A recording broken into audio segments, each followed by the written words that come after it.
Welcome to the Catholic Champion Show.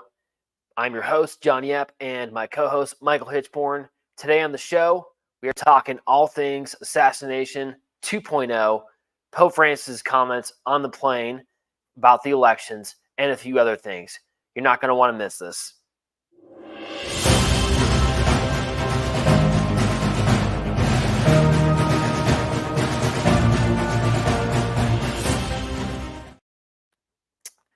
So we have J13, and then we have S15. J13 being the Butler incident where Trump was shot at by the shooter in Butler, Pennsylvania. And then, as we are now all well aware, or should be all aware, unless you're living on an island or on a golf course, is that they took a second attempt. And I use the word they on purpose because I'm just quoting Eric Trump himself, the son of Donald, who also said they. In reference to the second assassination attempt on President Trump's life. The fast facts. Secret Service opened fire on Sunday on a suspect with a rifle in a shrubbery not far from the president's golf course in West Palm Beach. The suspect fled. He was charged in federal court with possession of a firearm by convicted felon and of possession of a firearm with an obliterated serial number. Ralph may have lurked there for nearly 12 hours at the golf course. We're going to talk about that. And, of course, President Biden is given a statement to read that the Secret Service, quote, needs more help after the second attempt. Those are the fast facts, and a lot there to unpack because it has so many consequences for what's going on right now in the country and the world. Initial thoughts, Michael Hichborn, on this? Well, there are certain questions that need to be answered that only a handful of people seem to be asking. For one thing, we have to ask the question, how did he know that Donald Trump was going to be playing golf that morning on that particular golf course when it was apparently not necessarily a planned golf outing? He basically said that he was going to go golfing maybe a day or two beforehand. But it wasn't something that was on any particular schedule. It was a Sunday morning when he decided he was going to go golfing. So it didn't make a whole lot of sense for Routh to have any information to indicate where to be. Another question is, why was ABC News on hand to start recording Trump on the golf course when they hadn't recorded Trump on the golf course at all in any of his other outings throughout the course of this entire campaign? That makes no sense to me. It's kind of like the photographer who was there in Butler, Pennsylvania, that had the shutter speed of his camera set to be able to pick up microfractions of a second in its shutter speed, which would enable one to see the passage of a bullet, the effects of a bullet as it struck an object. So to have the shutter speed of the camera set so fast to be able to pick up the motion of a bullet, which it did, it begs a lot of questions. And we're not getting the right questions. We're not getting answers to the questions that are being asked. You have certain Secret Service breaches that were made during the Butler incident. And here on the golf course, we also have to ask, why was it that this individual was even able to get a rifle anywhere near the golf course in anticipation of where Trump was going to be? Lots of questions and not a whole lot of answers. Taking your first point, how did the shooter know that Trump was going to be there? Devil's advocate, Trump. Typically, if you live around Mar-a-Lago, it's fair to say, you can watch the presidential motorcade drive in from the local airport, West Palm Beach. You kind of get into a habit of seeing him arrive there for the weekends. He typically likes to golf.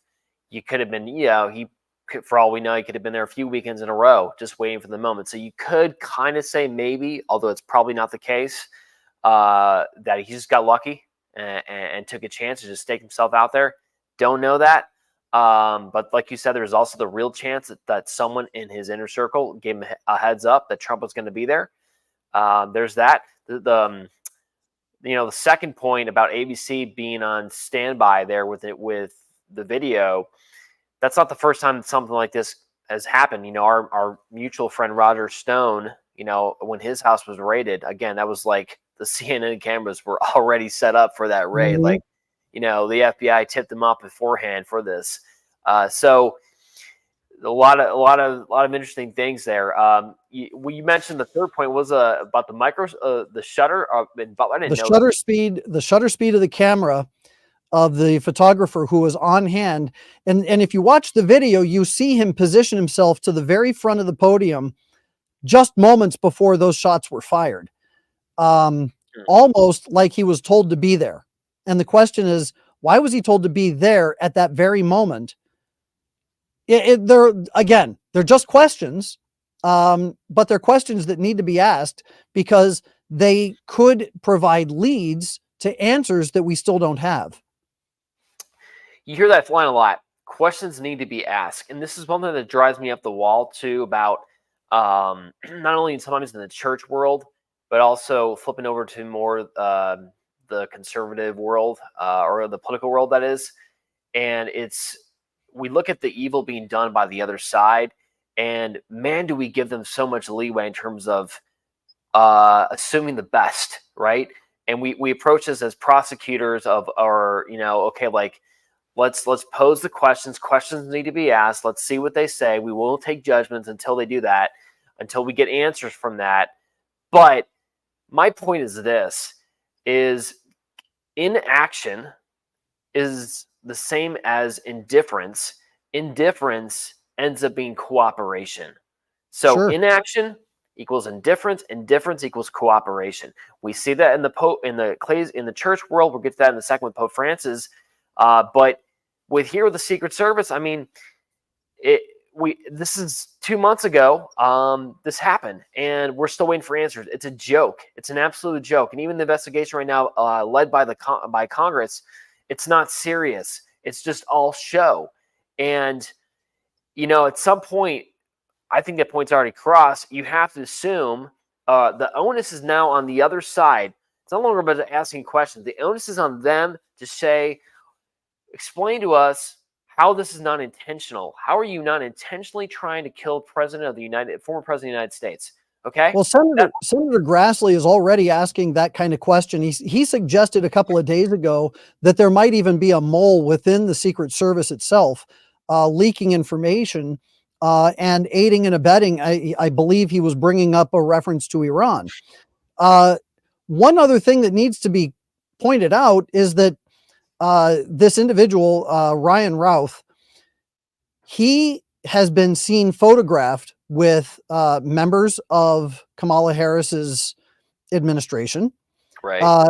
We have seen that his social media activity is very much against Trump. He has a very odd tie to the Ukraine. One of the things that we saw was that in the Ukraine, he tried, I don't know if he actually succeeded or if he was attempting to, but he was working to become a freedom fighter in the Ukrainian military to fight against the Russians. He was even established as a shooter, whatever that means. But in addition to that, in 2002, it was discovered that Routh was he was in possession and arrested for possession of weapons of mass destruction. Now, it's not identified what those weapons of mass destruction were, but the fact of the matter is that in Routh, a standoff. Yeah, wasn't it a standoff? I believe it was. Now the thing is, he was not prosecuted for this. He was given probation. Mm-hmm. If you're in possession of weapons of mass destruction, you have to remember this is 2002, 1 year after 9/11. So he had possession of weapons of mass destruction. He was arrested. He was given probation. The man is a career criminal. And there are certain individuals within the United States Congress who are suggesting that he might even be a CIA asset. Now, you start putting these, you sound like a wild conspiracy theorist, just even mentioning it, but you can't ignore the facts, and the facts are right there in front of us. and they do lead to very specific questions that need to be asked. There has to be a thorough investigation of the Secret Service, and this man's connections to the federal government have got to be investigated. If they are, we're not hearing about it, but they need to be. The two reasons you put forth as a possible CIA affiliate at the very least. Number one was the Ukraine ties. Going deeper, he also, it's been, Jack Posobiec did some great reporting with his book coming out called Bulletproof. It's about Butler, Pennsylvania, but it also has a new chapter now about, S-15 and this news year. But he pointed out that while he was in Ukraine, he wasn't just trying to fight for the Ukrainians. He was also assisting in bringing into Ukraine ISIS. They were basically former ISIS fighters to recruit them, to bring them in to fight the Russians. Okay. So that means that this man had access to passports, visas, to be able to facilitate this, to be able to do that on that scale. Again, this is a guy with $300 in his bank account with no assets, no real kids, nothing like that. So how is this possible? I mean, that smacks of, again, of affiliates, of an affiliation with either with a contractor, and that contractor, that's the way the CIA typically does it. You have a contract that's contracted by another contractor, and it goes up the line until it ties back to ultimately our government, right? So he had ties. And then the second thing you put forward, obviously, the criminal record. The guy has over 100 felony crimes in North Carolina alone. In 2002, the possession of a weapon of mass destruction, that was a standoff. It's like a 3-hour standoff in the home. If one of us did that, if we barricade ourselves in a house with those kind of weapons, we'd be in jail for a long time. Okay, he walked out. So it's insane. It's absolutely insane. It's a joke. Even the sheriff who arrested him, and by the way, that is a miracle. Okay, that is a total miracle. The fact that we actually have this guy in our hands, I say it's by the grace of God. Right. I mean, again, people saw this was a woman who happened. I've been to Mar-a-Lago. I know this right around the area. It's super heavily guarded, but he had the spot well known to the paparazzi. Remember, and he's driving along, and a woman saw him running, and she followed him, took a picture of the thing, sent it to the cops. Notice how Trump at the rally yesterday, by the way, he mentioned, the license plate went into the local police station, and this is President Trump, as president, didn't even know this. Didn't even know they have the technology where they can basically upload it into the system and then know automatically where the car is. Okay. Right. Based upon location, camera location, and it's real time. If you've never seen the movie Enemy of the State, I highly, highly recommend it. It's one of those movies that you look at the technology that they have. And this movie was back in the 90s, either the 90s or the very, very early 2000s, where they were showing the ability of the government to track somebody in real time just using surveillance cameras. Insane. Well, it's coming. I mean, this is what we have right now. And the fact that this is also this is a classic case also of states' rights too, in essence, because Florida government was able to, arrest the guy. It's in their custody. Murder is a state crime. Okay, it's one reason why abortion that we talked about last week could belong in the states, because it's a state, a state crime. But so DeSantis took them. If the FBI had got them with their bias that they have shown in the past, they would have taken over the investigation. Okay, that's right. People may not remember this. Michael, you're a historian, so you probably do. When JFK was assassinated, there was a fight, a physical fight over the body of JFK at the Dallas hospital for his body, because, again, the Dallas police office was basically doing what they normally do. This is a murder case. We take control over this. The Secret Service back then forcefully grabbed the coffin out of the hands. One account says there was actually one even pulled a gun to make it clear to the Dallas police force that you back off. We have this. They took the body, and obviously following all the conspiracies from that thing, there's different accounts of what actually happened with the original autopsy reports. The body was altered in the air before they even landed Mhm. after taking the body out of Dallas. So yes, you're absolutely right. The government has a vested interest in protecting itself as opposed to giving the people the truth about what actually happens. Yes. Um, we would be remiss if we didn't mention the fact that this this occurred 3 days ago, which happened to be the feast of Our Lady of Sorrows, Call. which was just a week, not even a week, after Trump had wished Our Lady happy birthday on September the 8th. So there's definitely, you mentioned a spiritual protection, and I can't help but think that Our Lady somehow, and for whatever reason, has made it her purpose to insert herself into protecting this man. And you know, there's no way to really draw a conclusion on this, but just as the observer taking a look at the dates and the facts, it's hard not to think this. So Let me there's add a point to that. That's well said. So obviously July 13th, Fatima, Mhm. right? That was the apparition, by the way, where the kids saw hell. Okay. Right. So July 13th, Butler, Pennsylvania. Okay. He survives assassination. September 8th, he reverences Our Lady. 70 million views on social media. September 15th was when he was shot again. Backing up, September 12th, Feast of the Holy Name of Mary. One Mhm. of our Catholics for Catholics people had a private conversation with Trump. Our Lady was brought up in that, in Trump's Really? mind on that day, which we're going to share more details about that coming up very soon, not on this show. And then the capper is this Sunday. President Trump, I don't know if you can use the word pilgrimage or whatever, but he's making a stop. Right. He's Mhm. making a stop with the president of Poland. At the Hello, shrine Catholic. of Our Lady of Czestochowa. Yeah. Cha-ching, JP2 himself went there 3 times. St.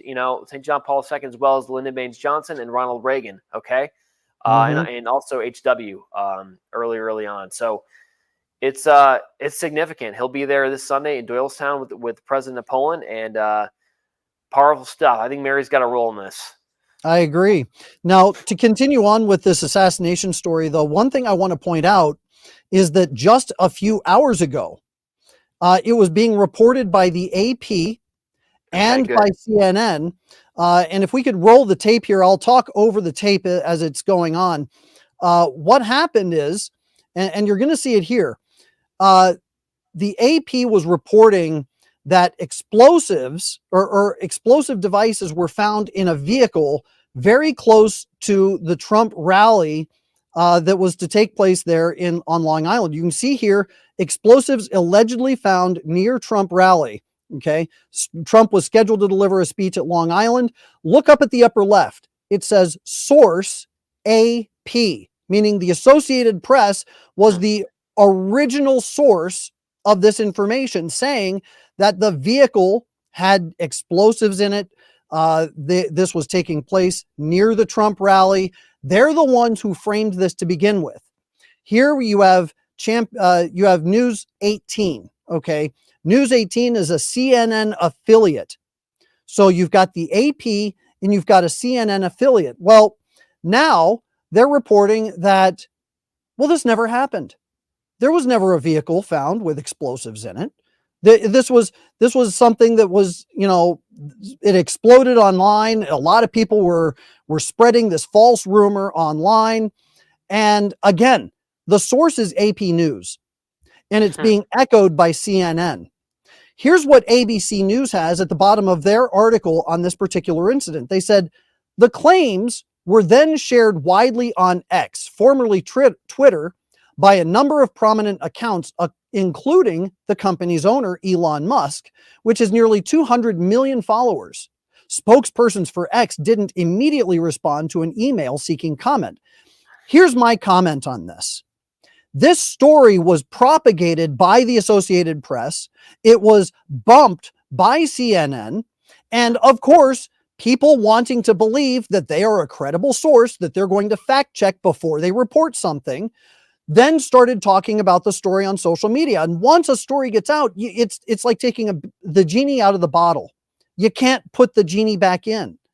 And you have the story is out. And now they're reframing it and saying this is fake news. And guess what? Elon Musk is the one spreading the rumor. Shame on him.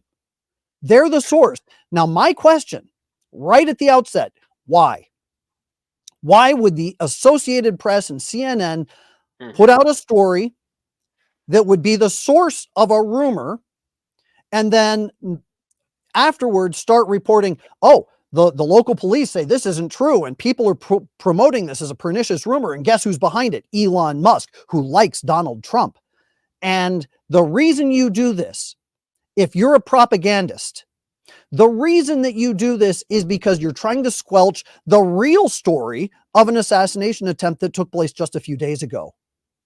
A real propagandist will take a story, mix it up as a rumor, and then say, look, all of this stuff that's going on, that stuff about Ryan Routh and the investigation and a mole in the Secret Service, it's ridiculous. And it's ridiculous because you can look at the men who are associated with Trump spreading these false rumors, and shame on them.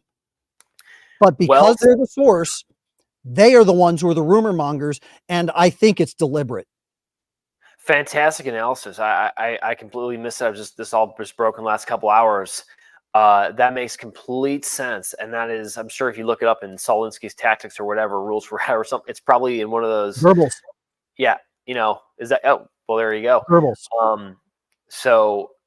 Because we saw, this is what happened with J13. They have completely eliminated discussion about that. We saw it in the Google searches, right? Elon Musk posted that, right? If you search assassination attempt by president in U.S. history, Trump's was gone. Okay. Yep. It's not even there. They're trying to make you forget. We are working with a dumbed down populace. They know that. They're playing on that. They are, and the same thing again. Even coming over, I was just reviewing notes and reviewing articles about the assassination in Palm Beach on Sunday attempt, and even AP's article, the way they title it, apparent assassination attempt. Yep. What are you talking about? Apparent assassination attempt?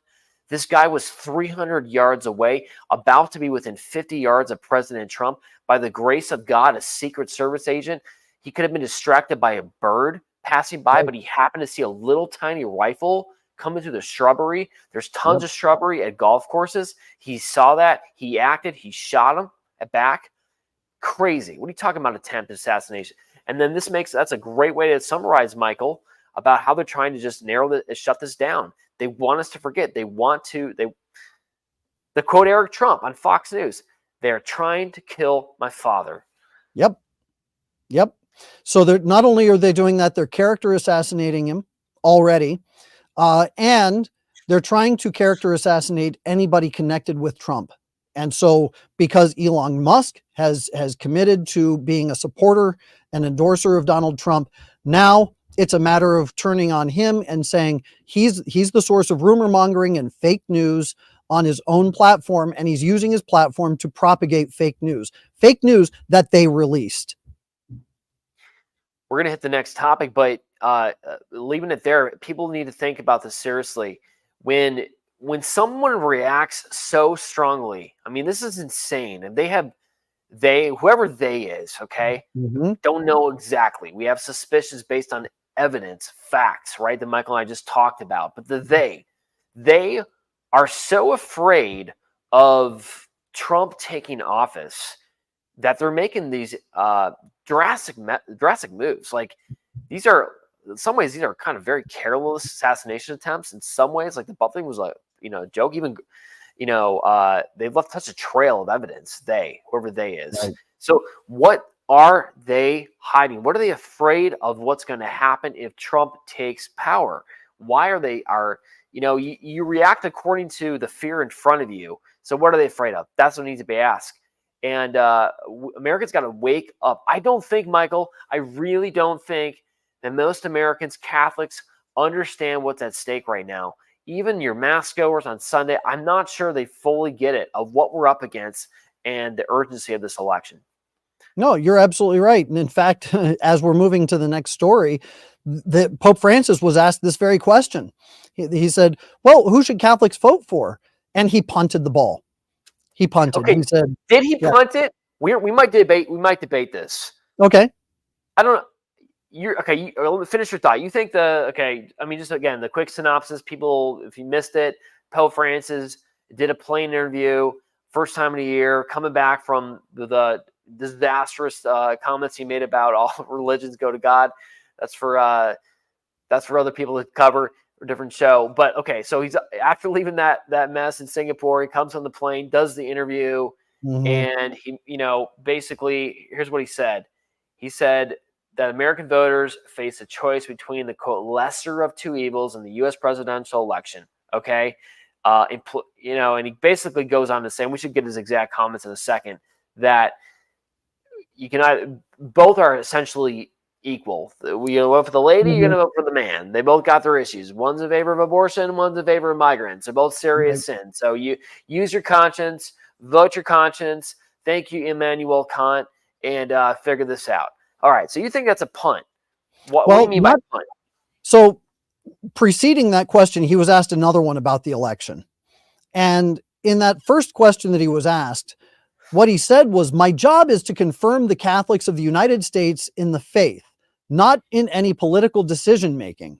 They can and must form their own consciences about whom they should be voting for in their elections. You reporters want to get me in trouble. No, thank you. Next question. So in this instance, you could say he was framing the argument, or he was punting and saying, look, I don't want to talk about this. This isn't something that I need to be talking about. But then he went on, he said, the issues facing the people of the United States are great. So that was important. So he says that first. Yes. Okay. I guess if he would have stopped there, okay, maybe I could go with like the punt angle. Okay, but keep going. What else did he do? So the reporters kept digging in. They kept trying to get him on this issue. They, come on. You got to give us something, right? So he then says, the issues facing the people of the United States are grave.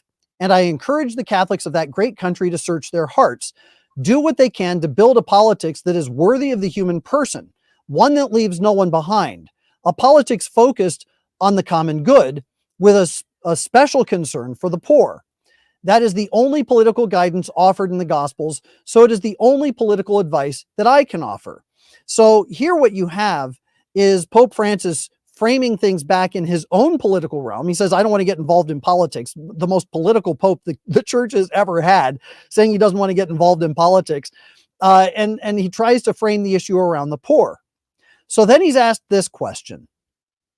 In your opinion, Your Holiness, are there circumstances in which it is morally permissible to vote for a candidate who is in favor of abortion? And then this is where he does what you said. He makes this moral equivalency. He said, in political morality, it is generally said that not voting is ugly. It is not good. One must vote, and one must choose the lesser evil. Which is the lesser evil, that lady or that gentleman? I don't know. Each person must think and decide according to their own conscience. So he says, I don't know who's the lesser evil, but then he says this, both are against life. The one that throws out migrants and the one that kills children. Both are against life. I can't decide. I'm not American and I won't go to vote there. So from a framework standpoint, it sounds very much to me like Pope Francis punted. He said, I'm not going to get involved. The only issue that really needs to be weighed is the issue of the poor. And then with the issue of abortion, pro-life means also including immigrants, especially if they're illegal, because Donald Trump's not talking about kicking out legal migrants. He's talking about getting rid of the criminals that are coming across the border without due process of law. And he wants to have a legal process and maintain that legal process. And there's nothing wrong with that. In fact, it's very much in line with Catholic moral teaching. But Pope Francis uses that as a political football to say, yeah, well, you can't vote for him either. Or he's not good either. Both of them are not pro-life because of this. I think that any thinking Catholic, if you want to take the seamless garment route the way he did, which is a complete and total repudiation of Catholic moral teaching, the seamless garment is garbage. But he takes the seamless garment route, and he wants to put forth this idea that, well, both issues are very weighty, and now you just have to use your own conscience to figure it out. It doesn't move the needle as far as I can tell. I'm calling punt formation, but fake punt. That's what I'm calling, man. I'm calling that, it's a Peronist move. That's a total thing. First of all, I mean, push back, please. But these things are choreographed, okay? This is the first interview that he's had. What a CNA article was, this is the first interview that he's had to face. What do you mean had to face? The Pope chooses when he wants to do an interview. Mm-hmm. You think the guy is just surprised out of nowhere by a bunch of press like Donald Trump is? I don't think so, okay? Every single bishop in this country right now is I think it's wrong, but I think that is just they're boxed away. They don't give live interviews. They don't do these on the spot. Okay, maybe that's a good thing, whatever. But Pope Francis, he allowed that interview to happen, okay? Right. Now, how much do you want to bet as well, first of all, that all those reporters are pre-approved and they choose which ones they want? Planted questions? Outside the realm of possibility? We practically see the same thing with the debates every single time. Those questions are put there. That both sides are, Democrats and the ABC are coordinating the questions, most likely. So, okay, he does one of his, I think it's a Peronist move. It's okay. Yeah, I'm not going to talk about the election. Both there. I don't know which is the answer. Bro, I mean, your Holy Father. He is the Holy Father. I respect him in his office, and we got to remember that. He absolutely is, okay? It's kind of like I respect President Biden's office, right? But Holy Father, I think if I was Pope or if I was a priest, and I couldn't maybe say that strong of an endorsement, I would come in from I do know the answer because I think it's clear, okay? Now, here are the principles. You guys arrived at this conclusion, okay? Right. Maybe, although... Again, this is where you can bring in history.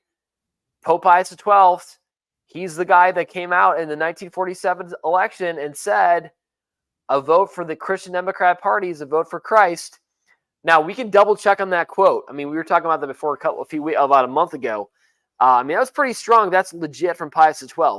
Coming out saying, okay, you vote for this party. It's clear. Right.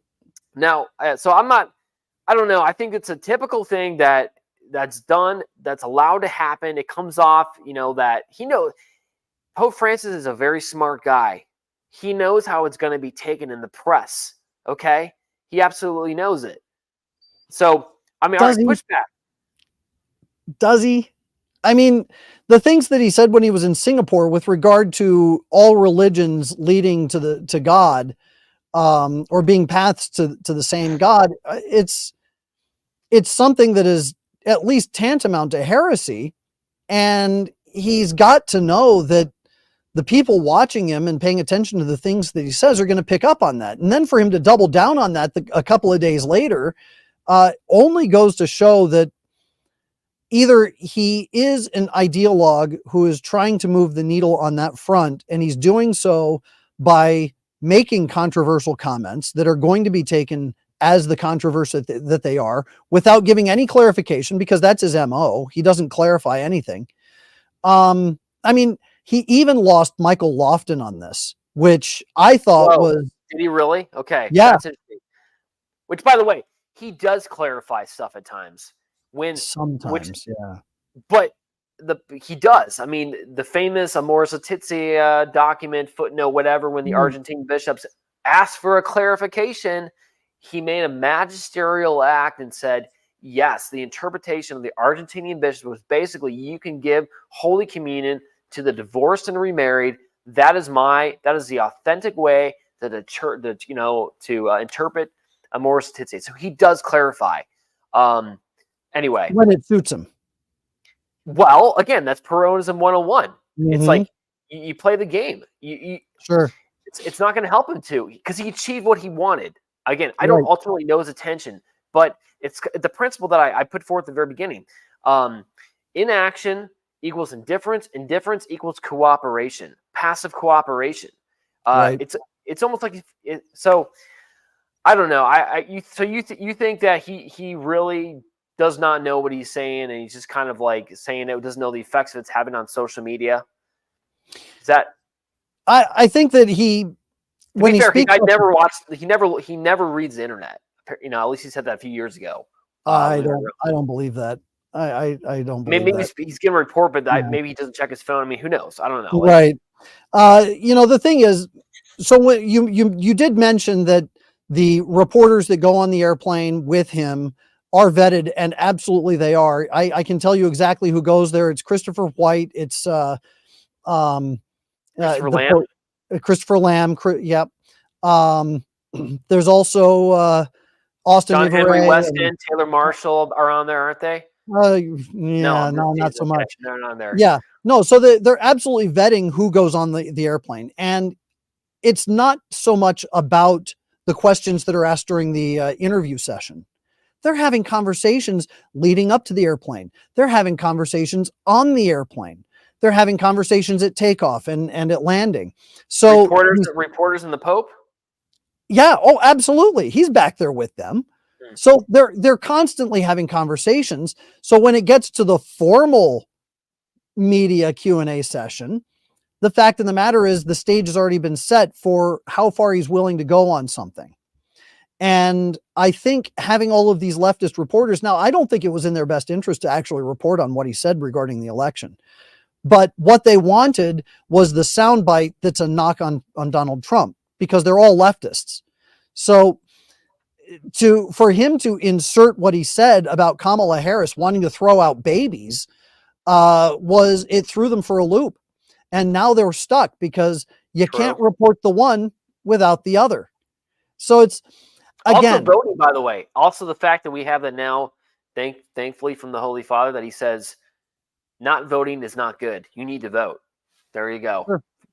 You know, everyone's got to vote. But yeah, so you think, okay, that it was bad. It ultimately is going to hurt the other side that this was done, that this worked in our favor, this interview. I think that it backfired on the leftists. I think they were hoping for the soundbite that says that Donald Trump's a monster. You can't vote for him for X, Y, and Z reason. But because they opened it up in a general question about, and they asked specifically about abortion, well, now they've kind of shot themselves in the foot, because I think, were hoping that, well, you can say that Donald Trump is in favor of abortion now because of his statements in regards to the 6th week or the 8th week or whatever it was, but they didn't get that soundbite. And I think they were hoping for that soundbite, and they didn't get what they wanted. And so now they're stuck. Do you report on what was said at all? Or do you kind of truncate it and hopefully don't get scooped by somebody else? And that's kind of the problem with having multiple media on the same flight. If it was just one media source, they could have said whatever they wanted. True. Okay, those are some good points. I mean, ultimately, the media did cover it. Now, maybe they definitely didn't cover the entire interview, as you kind of shared right now. You gave some points that I hadn't even heard. But Pope Francis, ultimately, I think it's going to do, and has done, more damage to our side. I could be wrong, because it essentially creates it a wash that this election, it's when the Pope, the vicar of Christ, okay, yes, it's not an ex cathedra statement, it's ex avionis statement, from the plane statement. It doesn't, when he doesn't know, he himself says, I don't know who to vote for. Well, let's just boil this down into a very basic syllogism. How asinine is it to say that it's important to vote? You have to vote. It's not good not to vote. And then when asked particulars for moral standards with regard to the two candidates, he sits back and he says, well, it's up to you. So it's important to vote. Flip a coin and pick somebody, but it's important. I mean, how ridiculous is that? You're right. That's a bad syllogism. It's right. Terrible. It's a non sequitur. Right. If you have to vote, but it doesn't matter who you vote for, it's not, important. I don't even know. It's so confusing.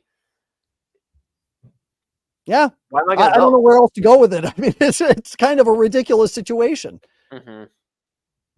Right. So again, you can't take his statement out of context. Right. Okay, well, what does that mean? The only other times where he's talked about political stuff with American politics, well, guess what? It hasn't been exactly in favor of the GOP candidate. You know, they've Mm-mm. been anti-Trump statements in the first place, right? Well, sure, because when he's talking So about policy, it's always to the left. it's always to the left, you know, and even Trump's back in 2016, the comments back in August of 2016, is that man even a Christian, right? So, a lot going on there. I mean, if anything, I think it shows that when you have a world leader as the Pope making a comment about the United States election, it's one more reminder of how the entire world is looking at this September through November election, or it's not just election day. Everyone's voting in October, early voting, whatever. So it's gravity. There's a lot at stake. Absolutely. Absolutely. So you wanted to move on to another story, and I know that this story is actually near and dear to your heart. So why don't you go ahead and move us on? Yeah, to that you know what? Because it is, and because it requires more time already, kind of thing. We'll save that billboard story, the Lamar billboard story, maybe for next week. Develop Okay. that all in itself, just because of it, for everything that's going on. A lot of nuances there to unpack of Catholics being censored in some way. But something that you brought to my attention was Tim Walz and his more direct ties with the CCP. You want to give us a little pitch on that? Sure. So the House committee, or a House committee, is demanding answers on Walz's connections to China. And what's being reported here, the U.S. House Committee on Oversight and Accountability is demanding answers about any ties Democratic vice presidential candidate and Minnesota Governor Tim Walz has to the Communist Party of China. One thing that they are investigating is the fact that Walz has been he's been proud of his ties to China since 1989. When he was a teacher, he started taking trips to China. He would take students on these long trips to China. And one student recently even indicated that while in China, he was handing out Mao's Little Red Book. He has constantly lauded how good everything is in China and how efficiently the government works and how well everything is going. I mean, you can't make this stuff up. You hear about it and you go, are you crazy? But the fact of the matter is he's got these deep ties to China. As a part of its ongoing investigation, Representative James Comer from Kentucky asked FBI Director Christopher Wray, quote, to provide all information, documents, and communications in the FBI's possession related to CCP connected entities and officials with whom Walz has engaged and partnered. For a sitting House representative to demand from the FBI any information showing a direct connection between Walz and the CCP is already in itself alarming, because it says there's enough evidence here for a House committee to demand facts that were already obtained by the FBI. So the FBI already has this information. The FBI apparently is uncooperative, and its silence regarding Mr. Walz's documented relations with CCP affiliates is inexcusable, Comer said. Now, what I want to point out here, this is a little bit of a quote from the article, but it says, cited concerns include Walz's recent meeting with CCP Consul General Zhao Jian to discuss China-U.S. relations and subnational cooperation. Being a Macau Polytechnic University fellow while in Congress, which aligns with China's Belt and Road Initiative, quote, a political warfare program developed by President Xi Jinping to exert China's influence worldwide and secure over $2 million and pushed for a $5 million federal earmark for the Hormel Institute, a Minnesota-based medical research center with a history of working with the Wuhan Institute of Virology in China, which has been implicated in spreading that particular disease. The institute also reportedly partnered with Beijing Genomics Institute, a group labeled by the Pentagon as a Chinese military company, according to Comer.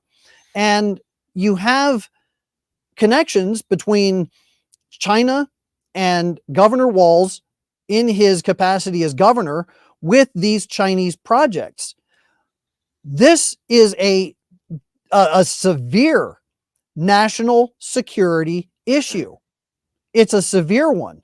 And I can tell you, because I had a top level security clearance for a number of years, I can tell you that if I had had any kind of red flag like that in my background, I would have been immediately rejected for my security clearance. Immediately. That's insane. It's crazy. And remember, the FBI who has this information is the same one doing the investigations in Butler and try to do the one down in West Palm Beach, right? So they are not to be trusted. I mean, obviously there's a lot of great FBI officers who do great work, but at the top, what's going on, that's very concerning. So ultimately, if something happens to Kamala, or for whatever reason, if she wins and she's no longer president, this guy would be in charge. Okay. This is the same guy. So not only did he go to China, do all that stuff, brought back the little red book, was passing out to students, but he implemented the tactics too, in a lot of ways. The censoring. I mean, look at the system that he had set up in Minnesota during COVID, the snitch program, where you could, it was a government-sponsored app where you could basically report on your neighbors for infractions against the law, right? So it's, not even talking about the financial ties he probably most likely has with the CCP, okay?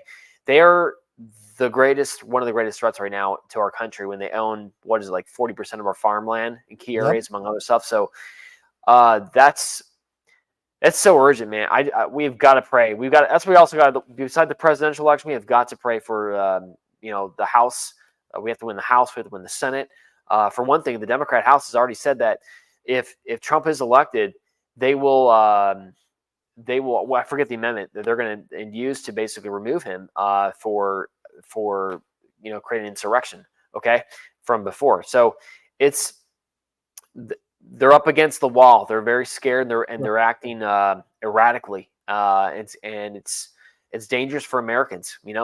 Corey Caparatore was the example of that too, right? He suffered at the hands of the left. Okay, so got to pray. What a story there. So I'm sure we'll be talking about that as it develops, Mike. We're going to move on to our social media X post of the week.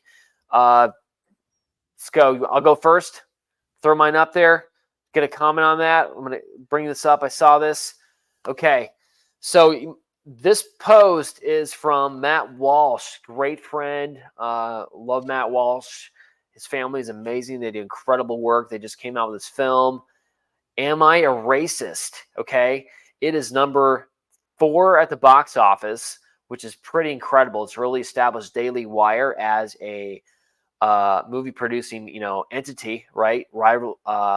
So it's something it's worth seeing. My wife got to see it with some friends last weekend. I've yet to see it. I've seen clips of it, but I'm looking forward to it. But that post, if you go back to that real fast, Charles, I just want to bring up one thing about this. Okay, so Matt Walsh, he's having he does what he did with what is a woman. He goes undercover, okay, and he gets the other side to cough up information about what they're actually doing. Okay, he's covering himself up. He's pretending to be someone he's not. Okay, to get them to say information. So a lot of people have been pushing back. Catholics, whatever. How could you do that? That's lying, whatever. And my question for you, Michael Hichborn, what Matt Walsh did, is that morally wrong? Is he misrepresenting? Is that a lie? Can he do that or not? Can he pretend that he was a recovering racist and nicely? Can he show up at the DNC convention in a disguise like he did and walk past CNN cameras and was handing out whatever? So right or wrong? Well, let me so I don't see any problem with it. And the reason is nobody questions whether an actor is right or wrong in playing a role when they're acting on the screen or on the stage or doing a street performance or dressing up in a costume, or when a man puts on a dress and pretends to be a woman. Nobody asks them if they're doing something moral or there's no question that they have that would put the other person at a disadvantage with regard to the morality of what they're doing. What about an undercover police officer? What about an undercover investigative journalist? Oh, wait, that would be Matt Walsh. What about an undercover agent operating in a foreign country trying to find information with regard to the enemy operations? So if you're going to ask that question, you have to question a whole host of people who pretend to be one thing in order to get information about what's actually going on. There's nothing immoral about that. And the reason is because if somebody is doing something gravely immoral and you're trying to get evidence or proof of that grave immorality, they are not owed the truth. They're not owed it. Agreed. Good answer. Jesus Christ did the same thing. After the resurrection, he was in some sort of disguise. The disciples on the way to Emmaus did not recognize the Lord. He went in disguise for a reason. Okay. So, way to go, Matt Walsh. Highly recommend everyone goes and sees that film. It is worth it. And it gets you laughing. So it's worth your time. Michael, what do you got for me? What's my post? What are you throwing at me for the social media post of the week? All right. So if we go ahead and put my post up, I'll explain what we got once it's on the screen. Responsible behaviors among everybody in the community, and just because you legally possess. If we could pause the audio on the post while we're talking, because I want to read the post first, and then I want the audience to listen carefully to what was said in the video of it. So if we could get the post back up.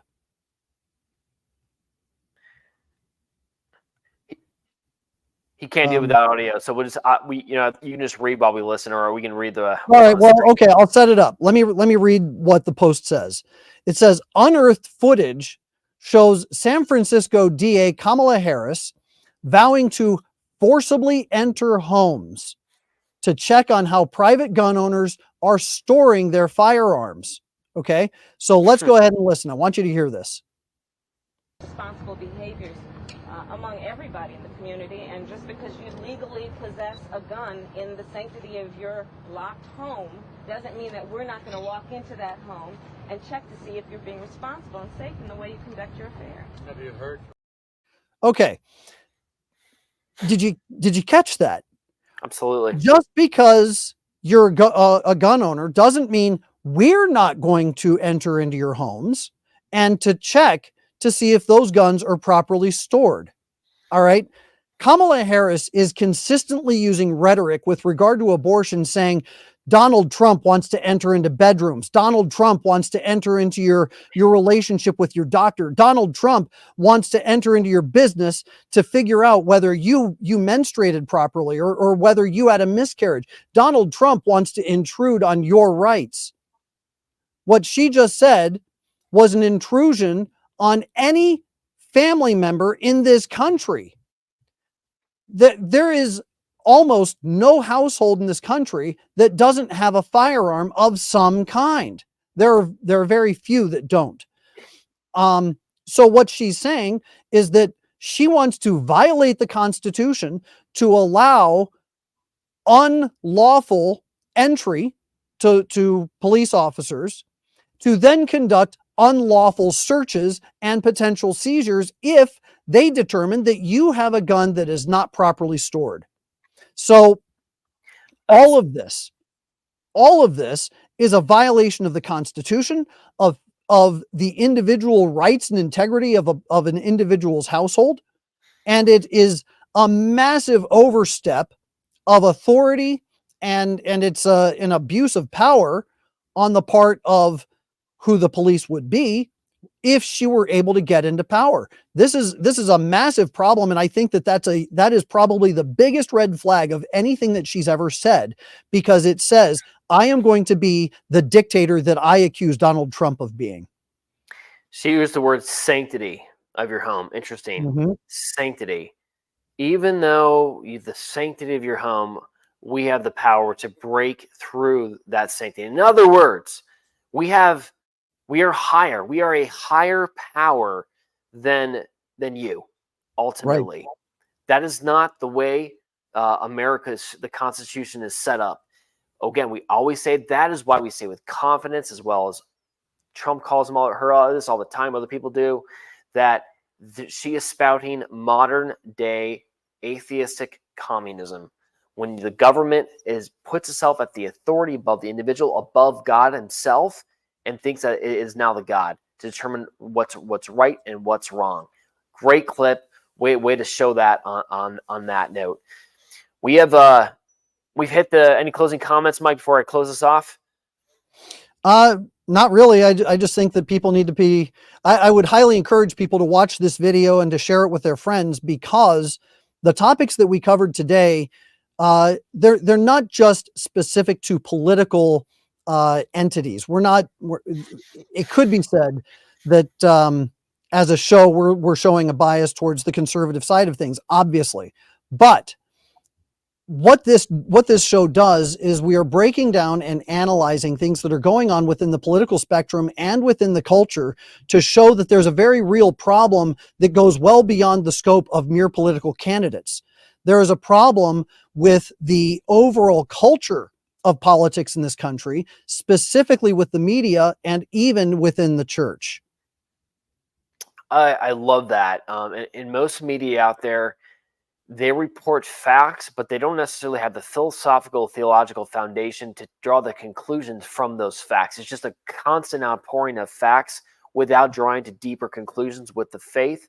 Our Catholic faith allows for that, which is what we need to really approach the world that we're in and act in it. So a lot going on, lots to pray for. As a reminder, okay, this has got to translate to action. Okay, remember our action. What is Catholics for Catholics doing in this election period? Few things. Number one, get a mass set for President Trump and are part of our campaign. 2024 masses for Trump. These cards go right to Mar-a-Lago. Trump is aware of them. They get mailed to his house. I'm saying it. That's probably one of the reasons he's still alive today. It's because of those holy masses, and also the reason that he's moving towards, or Our Lady's moving closer to him, as we just said during the show. So 2024 masses for Trump. Get a mass at your parish. Second thing, download our voter guide or order them. Be an apostle. Get those passed out to parish, to family, friends, you name it, okay? People got to be formed. It's a great guide. Michael helped us write that. I highly recommend it. Third thing, St. Michael the Archangel billboard campaign, Defend Us in Battle. It's an iconic picture now. People love it. It's now on 30 billboards across the swing states. Go on our website, check it out. You can support that effort there. Fourth thing is Patriotic Rosary. Every Sunday night. This Sunday, it's a different priest. We got some great priests in the lineup. I won't spoil it. These are priests who are volunteering, coming out, praying the rosary with us, pray for this election. You're not going to want to miss that. 8 p.m. Eastern Time. It's live on Catholics for Catholics social media. Last but not least, we are going after 2.2 million Catholic low propensity voters in the swing states. Help us out. Join us there. Chase the vote. We are partnering with Turning Point USA, and every Catholic who's with us is taking 20 Catholic voters, and they're making sure that they're registered, and then once registered, that they vote, okay? Take your prayer into action. This is what we do at Catholics for Catholics. Thank you for joining us at the Catholic Champion Show. We will see you next week.